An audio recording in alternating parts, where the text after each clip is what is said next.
তো আজকের আমাদের কোশ্চেন হচ্ছে, একদল গরু প্রতিবার সমান সংখ্যায় ভাগ হয়ে 3 পথে গমন করে, 7 ঘাটে পানি পান করে, 9টি বৃক্ষের নিচে ঘুমায় এবং 12 জন গোয়ালা সমান সংখ্যক গরুর দুধ দেয়। তাহলে গরুর সংখ্যা কত? আসলে এই কোশ্চেন পড়ে আপনাদের মনে হতে পারে যে এটা হয়তো বা কোনো ধাঁধার কোশ্চেন। তো এটা কোনো ধাঁধার কোশ্চেন না, এটা ম্যাথেরই কোশ্চেন এবং 43তম বিসিএস এর কোশ্চেন। তো এই কোশ্চেনটা আমরা ক্যালকুলেটর ছাড়া সলভ করতে হবে এবং ক্যালকুলেটর ছাড়াই খুব সহজে আমরা সলভ করতে পারবো।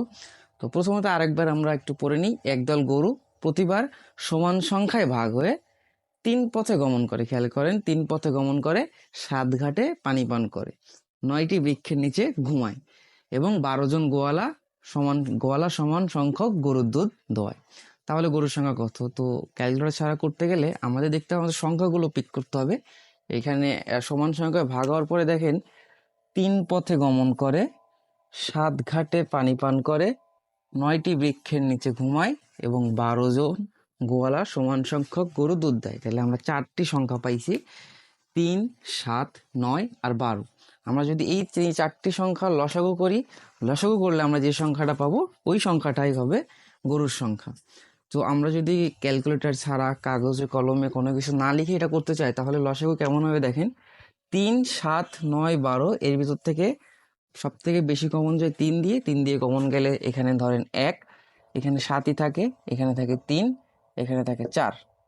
তাহলে 1, তাহলে 7, 3 7 21, 21-এর সাথে 4 গুণ করলে হয় 84, 84-র সাথে আগের যে 3 সেটা গুণ করলে হয় 3 8 24, 240, 3 4 12। তাহলে 240 আর 12 হচ্ছে 252।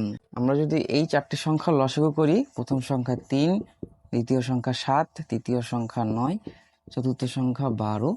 3 দিয়ে যদি লসাগু কমন নেয়, 3 অক্ষে 3, 7-এ যায় না, 3 তিরিকে 9, 3 4 12। দেখেন 3 7 21, 4 21-এ 84, আর 84 গুণ 3 করলে আমরা পাবো 252। অর্থাৎ 252টি গরু 3টি পথে গমন করে, 7 ঘাটে পানি পান করে, 9টি বৃক্ষের নিচে ঘুমায় এবং 12 জন গোয়ালা সমান সংখ্যক গরুর দুধ দোয়ায়।